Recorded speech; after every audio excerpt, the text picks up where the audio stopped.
All right, so this is my first day on YouTube going live.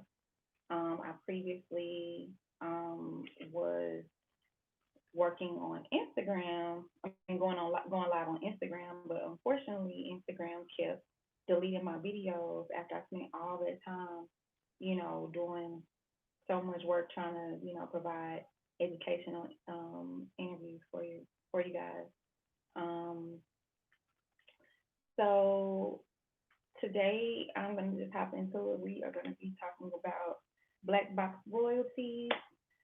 If you guys have any questions, it would be advantageous for you to ask the questions during the Q&A because I'm about to start, um, asking questions after I finish going over, the Black Box Royalties. The main thing is this: I just want to be able to meet with you guys once a week, talk about everything that I think is so vital to you knowing, helping you understand the business more as you navigate through it as a music songwriter, producer, creator, manager, even. And so this is the opportunity for that. You know what I'm saying? Like it makes a lot of sense for my platform to be able to, be here consistently for you guys.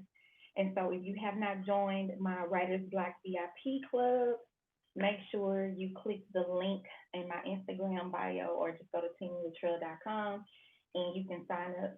My sound is low. Ooh, ooh, ooh. Hold on. Is that better? I'm so glad you said something because I don't know. This is my first time on YouTube going live. Well, this is my second time going live on YouTube. How is that? Okay. Let me know. Whoever is listening, let me know. Can you turn it down?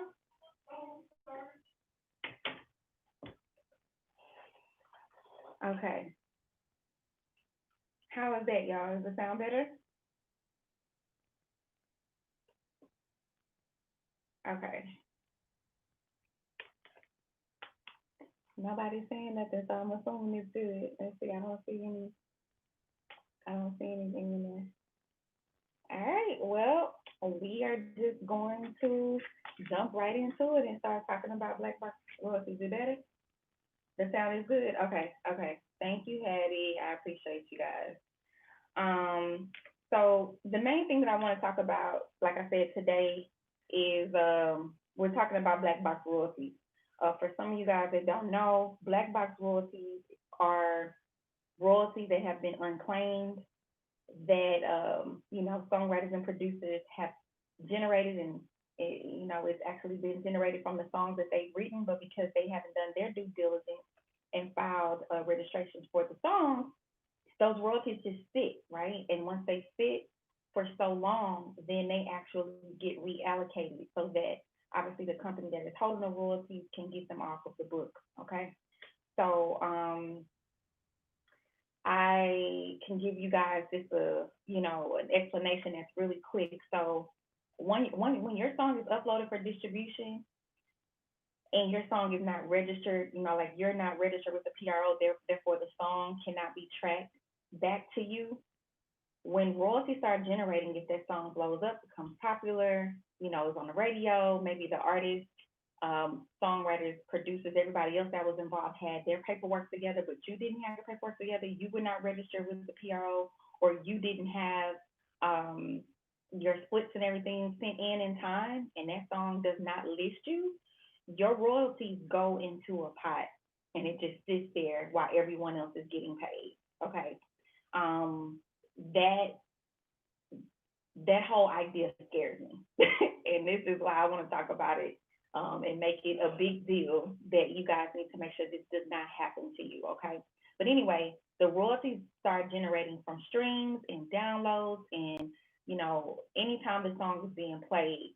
Even if it's on physical copies, those are mechanical royalties. But these days, we're dealing with a lot of streaming and download, so we'll just stick with that, right? So the royalties become start generating become because of the streams, because of the downloads, and then when they start coming back into the publishing companies that are going to be paying out the royalties, they're going to start looking for who this percentage belongs to. And if your percentage is not allocated to you, like I said, it will sit in that pot. And then your royalty payouts get put on hold while everyone else is getting paid their quarterly publishing statements. Their quarterly publishing royalties. They're getting their statement and they have their direct deposits or their checks that they're getting. Your royalties end up being on hold. Well, during that hold, there is a time frame. And so after that time frame has expired, usually it's 3 years, um, and that's like the statute of limitations. If the monies have not been claimed by then, they then go to the black box. And so that's where the term black box royalties come from. And so once they sit in that black box, then it ends up trickling on up to the actual top earners of, let's say, for instance, that streaming platform. So let's say, for instance, it's Spotify.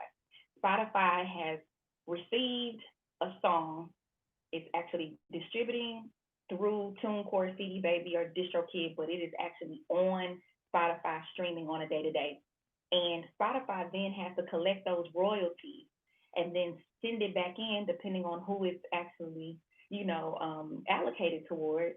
And your royalties is not allocated. Spotify's going to hold them, and then they're going to hold them for so long, and then after that, they're going to put them in the black box. That black box then goes to the top earners who are earning royalties on Spotify's platform. So top earners meaning like Migos, Drake, Beyonce, Taylor Swift, those are all top earners that are usually streaming huge, huge numbers on these streaming platforms. And so your royalties, if not claimed, if you are not registered, if they are not registered to you, when they start generating money, instead of them just being on hold forever, they're only going to hold them for a specific amount of time until that statute of limitations is up. And then from there, it is going to be spread across the top earners. So it's true, these top earners are able to get your money if you don't claim them. And so that's why it's so important that you guys, as you are registering your song, that you make sure that all of your information from your IPI is correct. Make sure that the song title, if I need to go to BMI or ASCAP and I need to search for a song, it should have the correct name, the correct publishing name if you have a publishing company attached to it, as well as the IPI needs to be correct. Otherwise, if it's not, and you turn that information in, it is not going to generate royalties ultimately to trickle back down to you. Okay. So in a nutshell, that is what black box royalties are. I think that, we're just in a day and age now where, you guys, if you are actively putting out records or actively trying to get your records placed, you by all means need to have your registration with the PRO, such as ASCAP or BMI. I have plenty of videos that explain what ASCAP and BMI are, but they are the performance rights organizations that collect your streaming and performance royalties. They also collect royalties for live performance royalties, which right now we're not having much of that due to COVID-19 and quarantine. But overall, everyone, if you are a songwriter producer, you need to have an account with BMI or ASCAP so that as you get placements, your songs can be registered. ASCAP and BMI both have ISWCs that are assigned to each song, and that is like usually the work ID that tracks the royalties to come to you. But every song that you place has an ISRC that is actually issued by the DSP. No, I'm sorry, it's not issued by the DSP, it's issued by the distributor, like TuneCore, CD Baby, or DistroKid. And they will issue that song an ISRC. So the ISRC pulls in your royalties and then communicates with the ISWC at the PRO, and that is how you get paid. Okay? So I know it sounds like it's a lot, But it is so very important and vital for you guys to just have the simplest thing done, and that is just register with a PRO. That is, you know, you can easily go to ASCAP BMI, ASCAP.com, BMI.com, set up your account. BMI, you can actually set up as a songwriter or producer for free. But when you turn in songs and your songs get placed, they definitely need to be connected to. It needs to be turned in with your BMI or your ASCAP information, along with your splits, along with your contact information, along with your IPI number as well. Okay. All right. So I can go on and on about that. Are there any questions before we move on?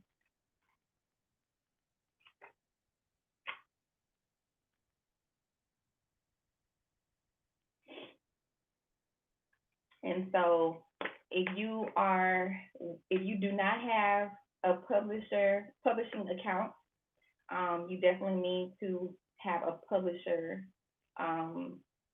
administration company like Songtrust. Songtrust does collect a lot of royalties for songwriters and producers who may not have a publishing account. But I do highly recommend each and every one of you to get a publishing account so that when you submit your songs, you get paid on both the writer side as well as the publishing side. If you sign up for Songtrust, I can save you $20, 20% off. The sign up fee, just enter Star Factory, SPAR Factory with a capital S and a capital F. So that's capital SPAR, capital FACTORY. And if you enter in that code at sign up, you will actually save $20 before before your account activates. That way you don't have to pay the full price. And then the songs that you have placed that are already doing great numbers, you just register those songs with them. They will do their due diligence and start filing for you, filing on your behalf, and start pulling those royalties in. Eventually, I think it takes about 6 to 9 months for you to start seeing anything, whether it's YouTube royalties, radio royalties. That's it. That's the discount. Yes. And Songtrust is SONGTRUST.com. Hi, everyone. I would love to know where everyone is from. So please, by all means, let me know. I know it's kind of different because we're on YouTube now, but usually on IG, everybody is like, hey, I'm such and such from Nigeria. I'm such and such from Detroit, So definitely let me know where you guys are from. I'm from Ohio, but I'm in Atlanta. Hi, Kariana, Queens, New York, Maryland. Okay, 5 minutes from DC.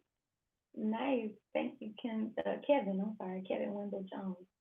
Thank you guys for tuning in. Somebody else is from Houston. H-Town is my hometown. That's what's up. All right, so we just learned about Black Box Royalties, right? We just went over them. If you're just now tuning in, you need to have your songs registered. You need to be registered with the PRO, and all your information needs to be correct and accurate when you turn in any songs that you have released or gotten placed on someone else's project. You definitely need to make sure that if you have placed a song, that you have turned in all of your information to whomever the song is placed on, whoever their management team is, whoever's going to be registering the song, or you can register it on your own on ASCAP or BMI. But if you do not register the song and it is generating royalties within 6 to 9 months when they start paying out, you're going to miss those royalties. They will sit in a holding space with whoever the streaming company is. And then that streaming company, after a certain time frame, which is usually about 3 years, which is the statute of limitations, they're going to reallocate those royalties right on back up to the top, where the top earners will be able to benefit off of your royalties. Okay, so we don't want that to happen. All right, so any questions outside of the Black Box royalties, or if you have questions about the Black Box royalties, let me know. I'll give you guys some time. Someone said we're part of Perfect Escape. Okay, all right, we got a question. If you're creating remixes to popular songs, Does that require registration? Absolutely. Remixes are still a part of the original song is actually called derivative work. So you want to make sure that um, the song is registered and that you are still giving credit to the original version. You can have several different versions, but the remix definitely needs to be registered um, as well. Am I able to register both songs with my publishing company, or do I still have to do them one by one? You still have to do them one by one because all the information for per song is going to be different. So the song title is going to be different. Your splits may be different because you may have different writers on each song. So yeah, you would still register them with your publishing company to collect the publishing on them, but it's going to have to be done individually. Now, if you register them on your writer side and you attach your publishing company to it, then it will automatically show up on your publishing side, so you don't have to manually go in and do each song twice. But and it's the same on the publishing side. You can register on the publishing side, log in as your publishing company, and attach your writer's account so you don't have to register the song twice on the writer's side and the publishing side. But you can't register all of the songs at once, even if you're the only writer producer. They all are going to have different work IDs, different ISRCs, as well as different song titles. Okay. All right. You stated before that you will have a better chance of getting placed if you are signed. Um, that's not always true. I don't know where you got that from, but I'll probably expound on. Um, I just think at the end of the day, like talent beats everything, talent and consistency. So you don't have to necessarily be signed to get a placement. There's some people that have gotten placements that are not signed with anyone, that are just working hard. They have great work ethic. Their music sounds great. They make great songs, and obviously people are checking for them, and that's why they get placements. But you don't necessarily have to be signed. And then question about being signed is signed as a what? Signed as a songwriter, signed as an artist to a record label. So I probably just need you to expound on that a little bit more so I can better explain or better answer your question. I just always like to be sure. Um, my company, the Mezzo Agency, we help with registrations, yes. But Black Box Royalties affects anyone who is not registered. So whether you're signed to my company or not, and you're a songwriter who is just working on perfecting your craft and you're shopping your records, you have a management team or you don't, or you're just trying to get exposure. If you were to get a placement and the song was to get released, even if it's your own song and you're not and your song is not registered to you as a songwriter because you're not signed with the PRO, ASCAP, or BMI, royalties start generating. If you're not collecting those royalties, they're going to go to the black box, and then ultimately you lose those royalties. So it really doesn't have anything to do with whether or not my company offers the service of registration. We do, but the goal is for you to be registered as a songwriter with BMI or ASCAP. Okay.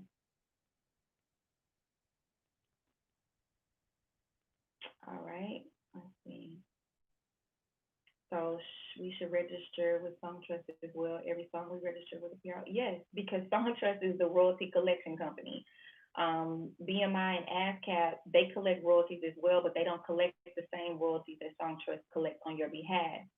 So, in addition to that, Song Trust and ASCAP, Song Trust and BMI, they communicate on the royalties that are coming in, and so that's why it's imperative to be signed to both. Okay. Question: am I able? I think I answered that one already. Another question: can I still use CD Baby if I'm not monetizing on song remakes and song covers? CD Baby is distribution. So what happens is after the song gets distributed and people are listening to it, it's going to start generating a mechanical royalty. And if you are not monetizing the song, the question is what's going to happen to those mechanical royalties that are generated from all the different streams that are going to come from people listening to it once it's on Spotify and SoundCloud and Tidal and Amazon and all of the different DSPs, it's going to start generating a royalty. So I'm confused. And it's so many people asking that. Like, I don't understand why people are putting out music and they're not monetizing it. If it's a cover song, I get it, but at the same time, I don't know. I get that question a lot. It's interesting. Interesting. Okay. If I co-write a song and we have different PROs, do we both need to register the same song? Okay. So my thing is the first answer would be yes.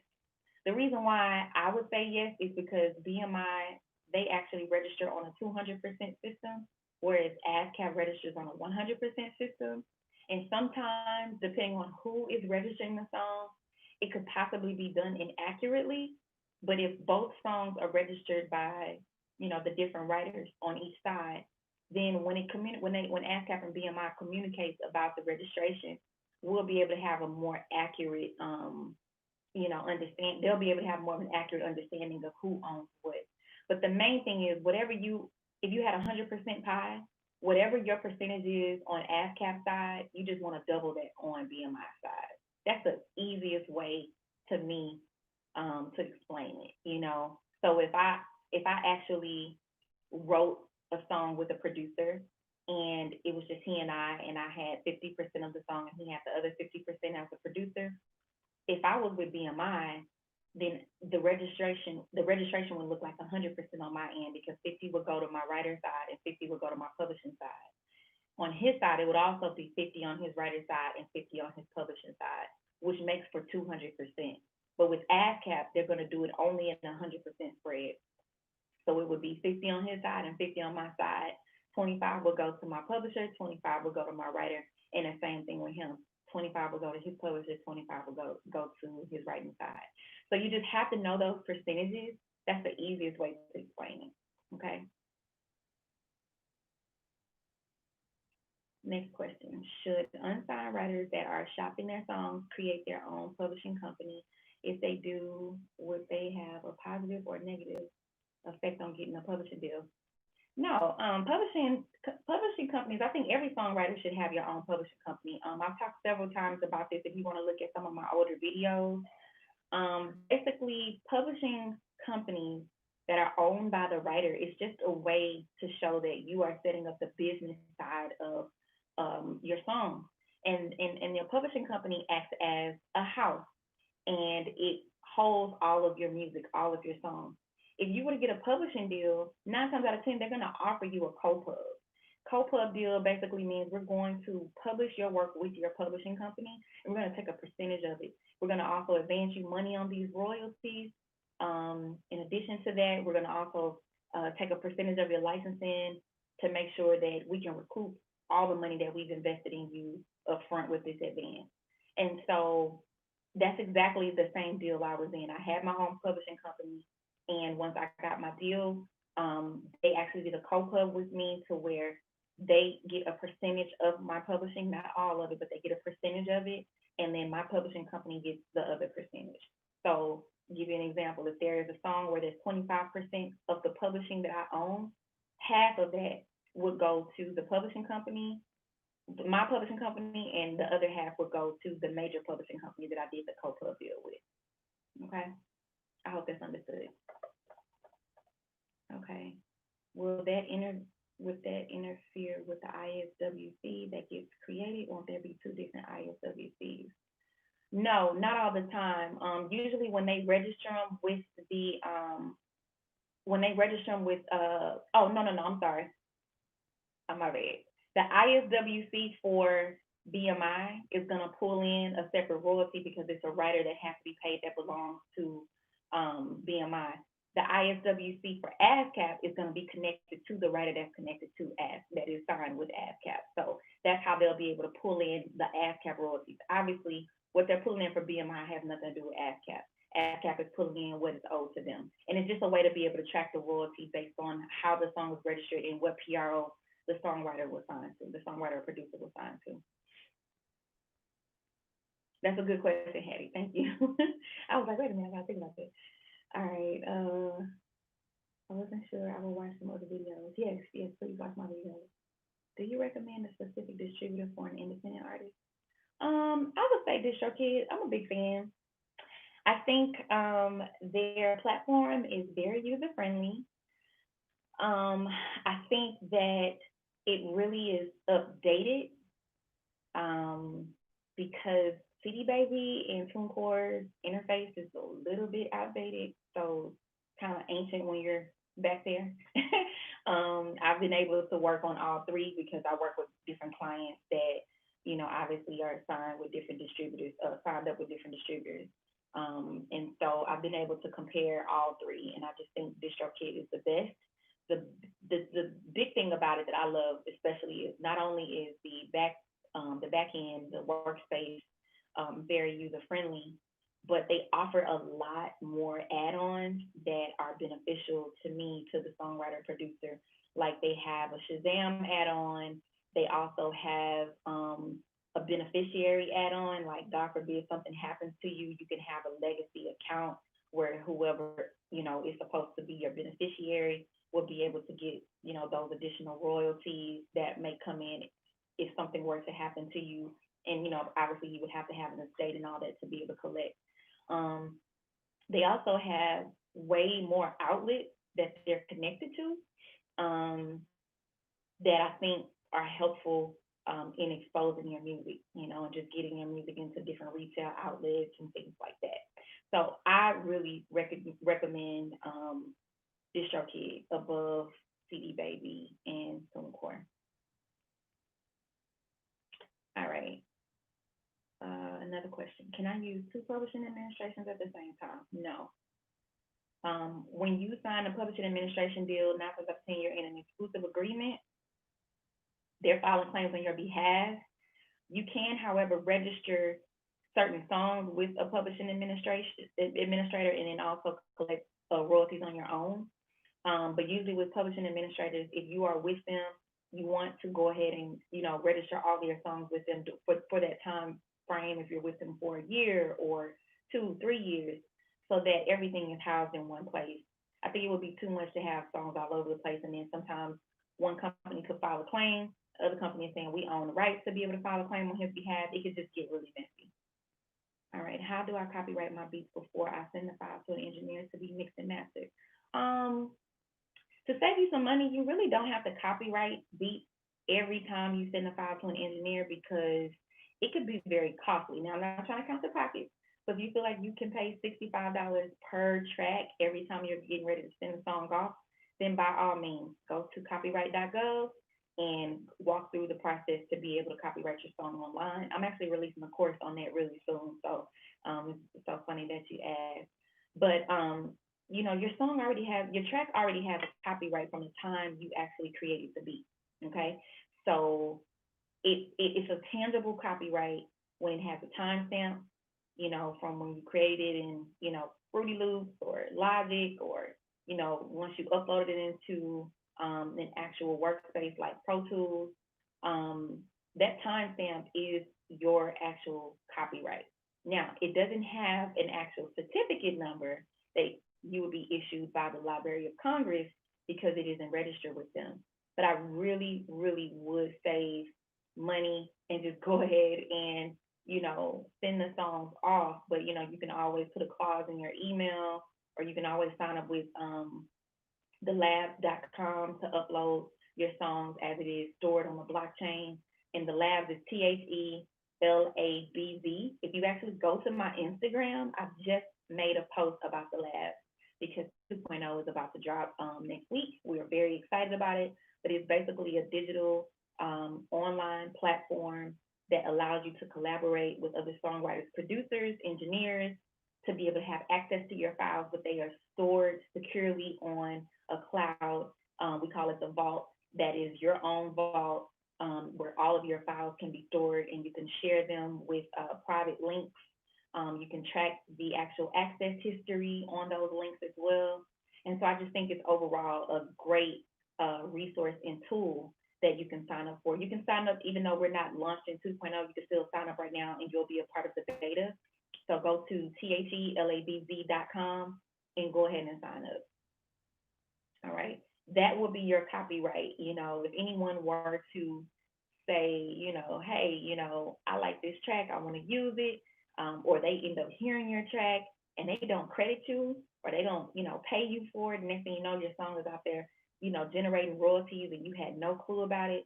You can trace it back to your uh, copyright in the lab or your email or whatever it was that you had that timestamp that piece of work, whether it was a track, whether it was lyrics, that timestamp alone protects you to show that you are the original owner. Okay. But if you are getting a major placement, 9 times out of 10, the major label will copyright the song because they're going to buy the sound recording, the full track from you in order to be able to distribute it. And so usually that's when you turn in all your information and they'll copyright it for you. But if you're acting as an indie artist or an indie label, by all means, if you're releasing music by yourself on your own, you definitely want to copyright it with the Library of Congress just to make sure that side on the sound recording side as well as the composition side is actually copywritten. Okay? All right. Next question. When you sign writers to your agency, do you walk them through this if they are completely new to music? To be honest with you, the writers that I sign are not completely new to music, which is why I sign them. They're very experienced. I'm very particular about who I sign because I want to make sure that they are up to par with delivering and making sure that they can perform well when I'm sending them opportunities, when I'm trying to shop their records and so forth. So 9 times out of 10, they already have their setups at home. They're working aggressively, breaking down, tracks, whether they're producing or they're coming up with concepts for the songs that they're working on. They're turning around at least about 5 to 6 songs a week. They are very hardworking. They're independent, independently minded. I don't have to tell them, hey, what y'all doing? Because we're working on this, working on that. We have a system in our company where, we let them know what we're looking for and they are very on top of it. And that's actually why I sign them because it's not just about talent, but it's also about work ethic and experience. And I'm just not at a place where I can babysit anybody. I just can't. I have a 12-year-old, and that is the only child that, I'm babysitting or watching or just trying to, hold her hand. Everyone else, I'm going to teach you the game, which is what I do for free. And, by all means, your talent, also has to speak for itself. And anytime they're in situations where they need assistance, negotiations, consultations, then of course, yes. But I'm not holding their hand through every single process of songwriting. They do have a lot of experience, which is why I signed them. All right. Next question. That's dope. Yes, thank you so much. Nice, gotcha, good stuff. Okay. All right. Well, it looks like y'all don't have any more questions. So are we wrapping up the night early? I see some new followers, a new subscribers just joined on the live. Hi, welcome, welcome, welcome. Um, but yeah, just to recap, guys, if you are trying to get your records placed, or if you have gotten records placed, please make sure that they're registered on your PRO. Sign up with ASCAP, BMI, CSAC. You got to be invited. So I never really mentioned them. Um, do you have any writers that don't sing on your team? Quite a few. They don't. They're not necessarily artists. Yeah, they actually just write songs and they have demo singers that actually sing the song. Especially with the guys, because guys may write songs for girls, and of course, they don't always send them to me with the guy voice, so they'll find demo singers to actually sing the song, and then turn them in and do a rough mix on them before they send them to me. Can you explain a little bit about blanket licensing? Yeah, blanket licensing is very simple. It's just basically allowing you to be able to have, well, let me talk from the actual company side. So let's just talk about TikTok. TikTok has a blanket license with ASCAP. TikTok also has a blanket license with BMI, and it's basically they're paying a fee to be able to play the music and then send in a report, right? That blanket license that fee that they pay gives them permission to be able to use those songs as long as they're turning them in, saying that, I've already done my due diligence by paying this fee annually for you guys to be able to clear me to play these songs. And so it's pretty simple. Uh, TikTok, they have very small deals with record labels as well as um, PROs because of the fact that they're so new and we just don't know how long they're going to be around, right? And I think a few competitors are popping up as well, so that's interesting. But yeah, the blanket license just gives the company the ability to, play records that are a part of BMI's repertoire or ASCAP's repertoire. Okay, so it's just a fee that they pay. As a developing A&R, I learned so much from you every week. Oh, thank you, Destiny. Thank you so much. Where can I send some music? What do you do? Are you a producer, songwriter? Just send me a professional DM on Instagram so that I can learn more about you first. All right. Does your company oversee other companies or songwriting teams that are already a group? I have. As far as overseeing them, that's kind of like management. I don't do management, but if they are dope and they have great potential, then we may welcome them to the mezzo and see if we can provide opportunities for them on that side. So if you have, someone that you want to submit, like I said, just DM me a professional message on Instagram and we'll take it from there. All right. So today I approached a major artist, didn't think she would even respond, but she did and told me I could submit some songs. Good for you. Are there any steps I should take before turning them in? I would definitely make sure that you have the lyrics as well as the song session. Also send a MP3 of the track, or a wave. I would say MP3 because wave's a little bit bigger. But I would also send a actual instead of sending the MP3, I would send, if you can, like a SoundCloud link where they can just listen to it and stream it instead of downloading. The reason why is because sometimes emails get pushed down. It's easier for people to forget, and your song or your MP3 or your WAV file is just sitting in their inbox. But if you like upload it to SoundCloud as a private song, private track, and you send it to them, they can just click it instantly and listen to it and determine whether or not they want it. That way, it's private. They can't share it with anybody. And, from there, you can, hopefully they'll correspond with you back and forth and say, I like it, I don't like it, or send me something else, whatever. Any feedback is good, whether it is a yes or a no. But I would definitely say, just to kind of protect yourself, sometimes when you're sending, emails, you know, and it's the actual file that they can download and stuff. Sometimes it's just really hard to kind of track what happens to that. So I would recommend uploading your MP3 to SoundCloud and sending it as a shared private link so that they can stream it and hear your style. Okay. But that's good. Don't be nervous. I mean, at the end of the day, you have your copyright.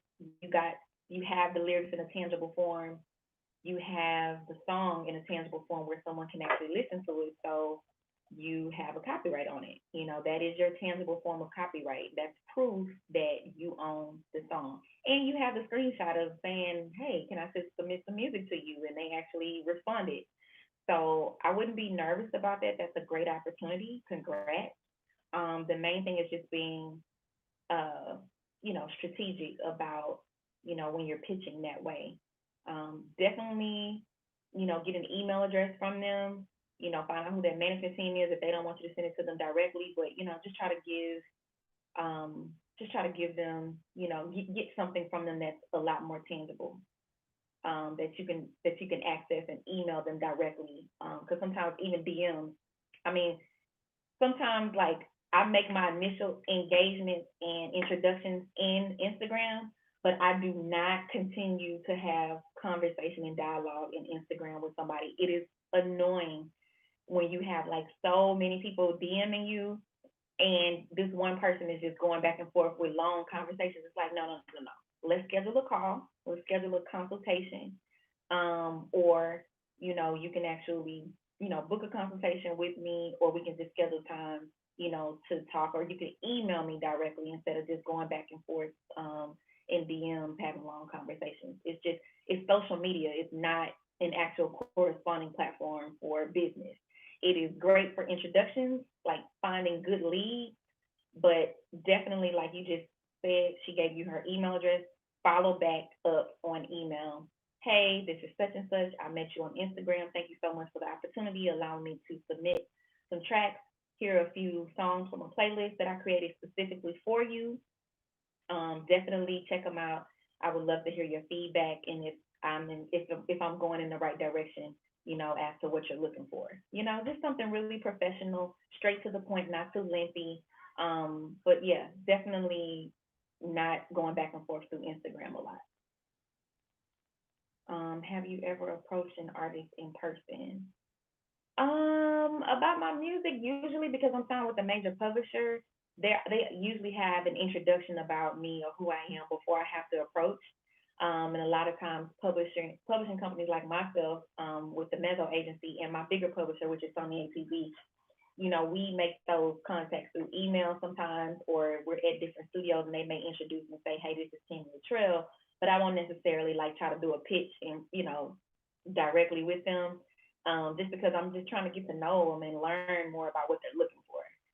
Then I'll get a contact information. I get like some contact information on them, phone, email, follow them on Instagram, and from there, just follow back up with whatever it is they're looking for. Send them an email, let them know, hey, I put together a pack for you. Let me know if this is good. Let me know if we're in the right direction. All right. While I'm waiting on more questions to come through, I also want to encourage each and every one of you guys to start networking in the writer's block. It's called the TWB Tribe. So if you go to my website, TamiLaTrell.com, sign up for a songwriter starter kit or just join the community. You can also click the link in my bio on my Instagram page and join. It'll say join the TWB Writer's Block, VIP club. But once you join, you'll get an email from me that'll kick back and say, welcome to, the group. And there's a Facebook group that I want you guys to be a part of. It is private, so we approve people like once a week. So once you do click it, just, click to sign up, or to join, and we'll review your profile, get you signed up, and from there you can start asking questions and networking with other songwriters and producers, promoting whatever it is that you have, getting feedback even, but it's really with a core group of songwriters and producers that have, access to me on a consistent basis. I'm not in there every day, but I usually chime in at least 2 to 3 times a week answering questions. And it just feels, really close knit, right? Because when we're on these social media platforms like YouTube and Instagram, it's like people are logging in from everywhere. You can't really talk to them directly through, the live chat because it's just so many questions coming in. But inside that private group, we do make a safe space for you guys to ask questions, and get answered. And sometimes I'm not in there answering. It's other songwriters who watch my videos, other producers who watch my videos, and they're helping other songwriters and producers with just guidance and just getting through the process of the business side of songwriting and producing. So I think it's something that each and every one of you should definitely sign up for, and join and become a part of the community. Definitely get acquainted and start networking. Thank you, Tami. I appreciate what you're doing. Oh, you're welcome. Thank you. Tami, you're so amazing. I love the knowledge and honestly feel good about being able to get this from a woman. Oh, thank you so much. I'll be tuned in. Perfect. Yeah, I'll be here every Friday until, if anything changes. I mean, right now we quarantine, right? So I'll be here every Friday, 8 p.m. Eastern Standard Time. If something happens, I always, let you guys know. Definitely I post up on my Instagram page. I'm just trying to make sure that, I'm creating content that matters and that is informative and that you guys can save and download or screenshot. And so that's what I'll be really building like over this next month or so. I have a song split workshop course that I'm going to be releasing. Very, very excited about that. And what I actually do on that course is walk you through the process of properly filling out a split sheet. Because so many people will be like, hey, I got a split sheet. I don't understand how to fill it out. What does this mean? What does that mean? So I actually pulled together three different types of split sheets. And when you guys take the course, because I'll obviously be promoting it within the next 2 weeks, you'll be able to download the course, watch the actual video of me explaining everything. In addition to that, you'll be able to download each of those split sheets, which are all fillable, so you'll be able to fill them out, directly on the computer or on your phone. But you'll also be able to save it, and you can choose which one works for you, because some people are more detailed. Some people just want something straight to the point. I just give you different options. I like options. So, it to me is going to be a great course. I can't wait to release it and drop it for you guys so that you can really understand. It's very simple, but because this is new to some people, I have to be mindful that everybody is just not going to get it instantly. And so I think the course is going to be phenomenal with just showing you guys how to navigate through those split sheets. And then from there, you can determine which one you want to use. I'll also be adding the split sheets inside of the songwriter TWB private group, as well as um, the actual what do I call them? The songwriter starter kit.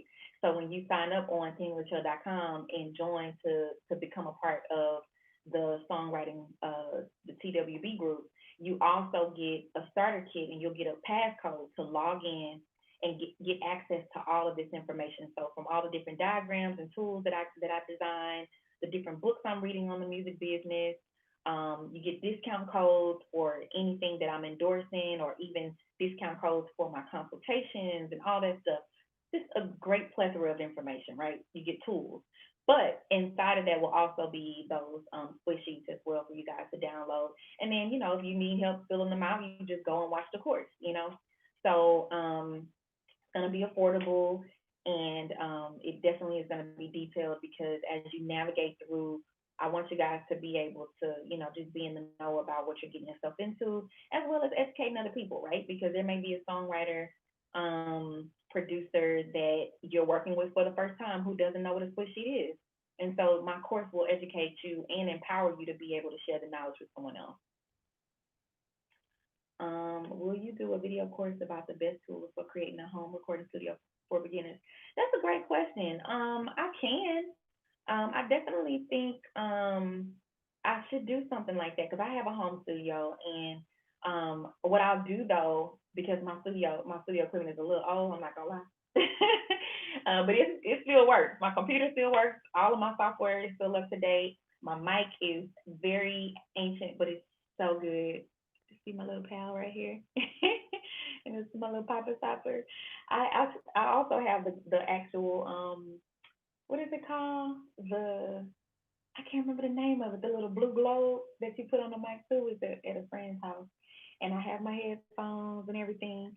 So yeah, I may go ahead and do a course on that just to show you guys some options. Chaotica, thank you, thank you, thank you.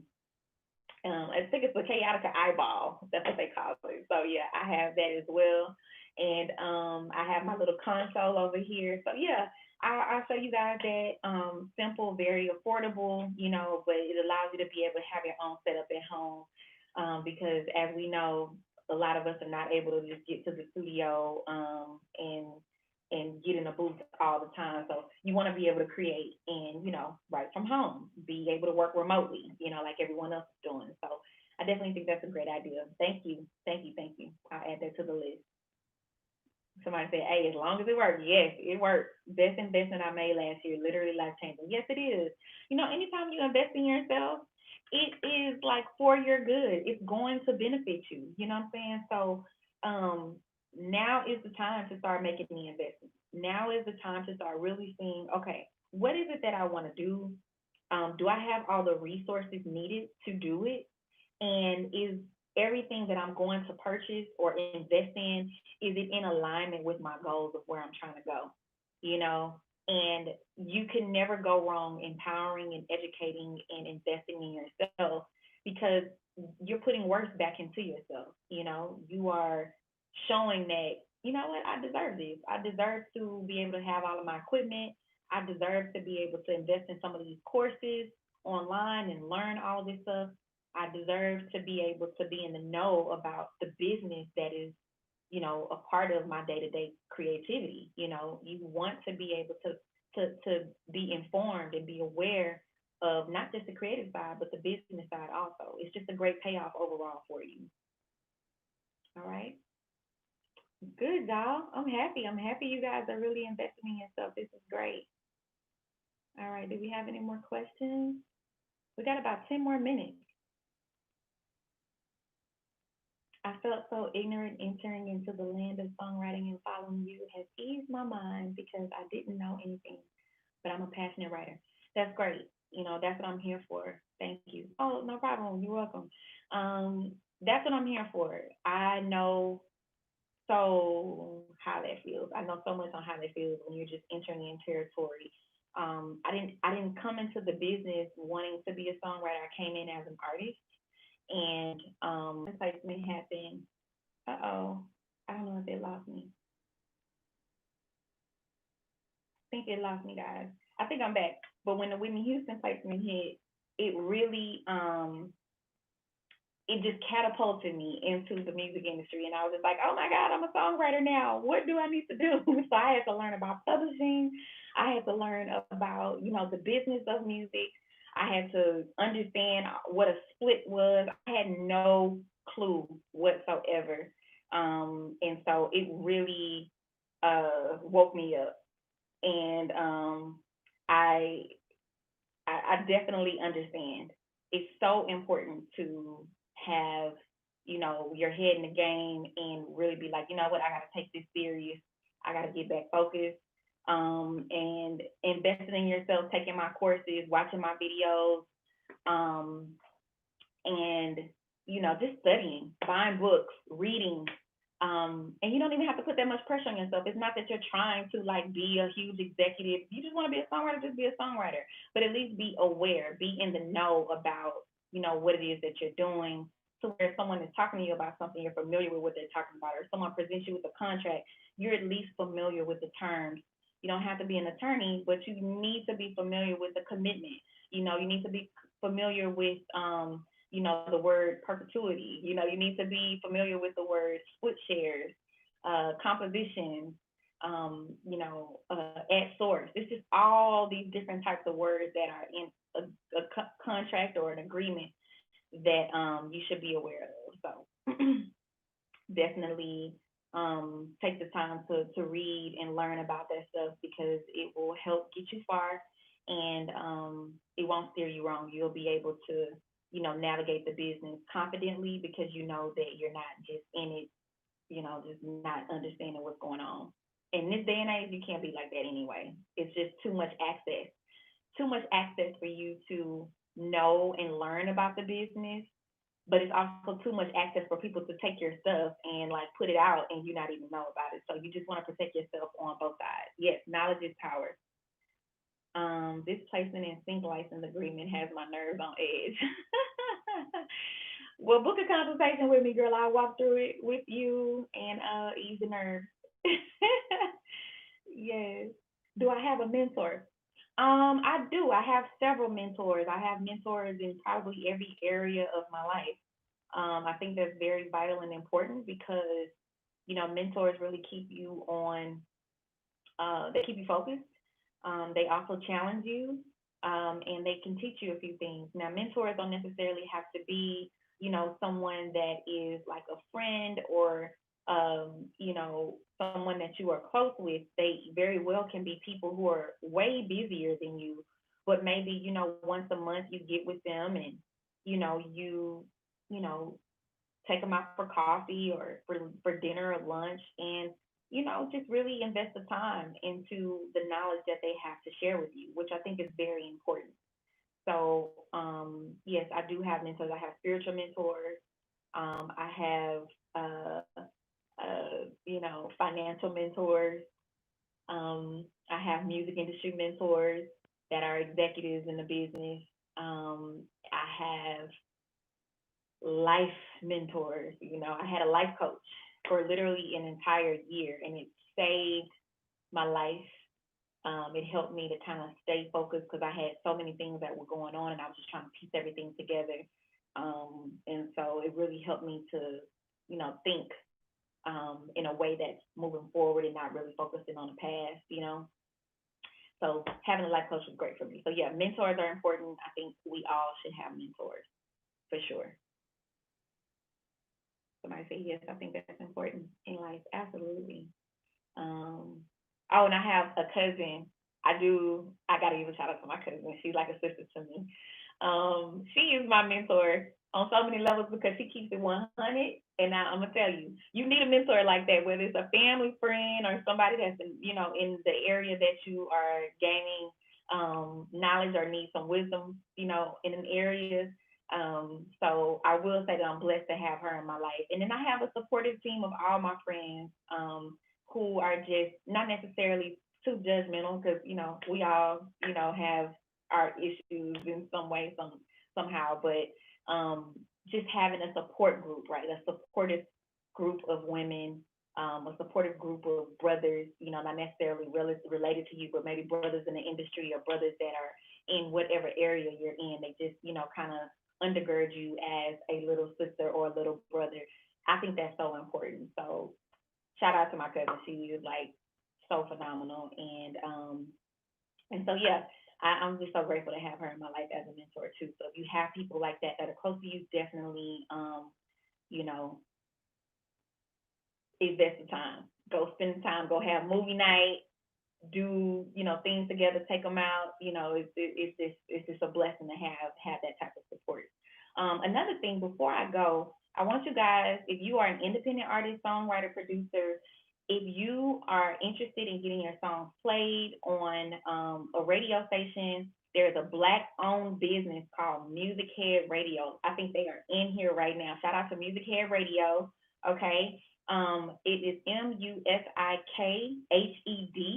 Radio. You can follow them on Instagram. You can follow them on Twitter. They are always playing like dope remixes to like your favorite songs, and they have like playlists and stuff. It's almost like listening to a streaming app, like a bigger streaming app, but they are black owned. They are building up their playlist, and they're always looking for original music. So follow them, Music Head, MUSIKHED Radio. And then you also can download their app in iTunes as well as Android and stream them as well and listen to their music. So it's MUSIKHED. Okay? That was another question that came through. Is there anything particular executive publishers look for on a potential writer's social pages or LinkedIn? Definitely. They want to hear your material. They want to see that you are working actively. They want to see that, you have stuff, really like going on because I mean, if they go to your page and it doesn't even say songwriter and then it doesn't even have a list of or different videos of you in the studio, and it's like a whole bunch of pictures of yourself, that's not really selling yourself as a songwriter or producer. Followers do not matter. However, if you are actively writing and you are posting some of your stuff, the feedback also is important, and I think is helpful when they are trying to make a decision on whether or not they want to bring you in for a writer session. And then do good work when you are doing writer sessions and you're in the studio with other producers and songwriters. Make sure that your work is professional, and that you are working as a team player. I don't know if you guys missed my video last week, actually not this past weekend before last. It was Father's Day weekend. I was in Houston, and I did a great video on Instagram again about being a great collaborator and how to properly collaborate in sessions. Instagram did not save my video again, which is why I'm on YouTube now. But if you caught that video, man, I dropped so many gems on how to conduct yourself in the studio working with other songwriters and producers. So for those who are usually used to watching me on Instagram, I can't do it anymore. Like I work so hard for my content. But anyway, I'm about to log off, y'all. It is 2 seconds left on live before we actually cut off. So I just want to thank you all for tuning in. That was, really all I really wanted to drop today and talk about was those black box royalties and also answer your questions. I will be back here next Friday at 8 p.m. Eastern Standard Time. Please make sure you follow me on all social media at Tami LaTrell, TamiLatrell. I also encourage you to have a one-on-one consultation with me if you want to learn and spend some time with me to teach you about different facets of the music industry, from understanding agreements, just like the layman term of it, in addition to, how to conduct yourself in studio sessions, how to fill out, certain split sheets, understanding PROs, understanding publishing and all the different, facets of publishing, because it does get confusing. But I am here to help you guys through this process. So if you're interested in the consultation, I am an entrepreneur. Log on now to TamiLatrell.com. Go to shop and purchase a music consultation, or a music critique, or a song consultation, or just a basic consultation. And if you would like to do a private session with me as a songwriter, I also hold those as well with songwriters and producers that, we can get in on Zoom at the studio, and I can vocal train you, vocal coach you through the song, help you co-write with you and everything. So I try to make myself as accessible as possible, but tonight I am going to log off because I have to finish this split sheet course that's coming. I cannot wait to share it with you guys, all right? So I am signing off. Thank you so much. Definitely leave your reviews on my videos because I need to know, how to improve, and what other, topics you guys want me to cover. Definitely leave them in the comments when this video posts, all right? Love y'all, and I will see you next week. All right, bye-bye. You're welcome.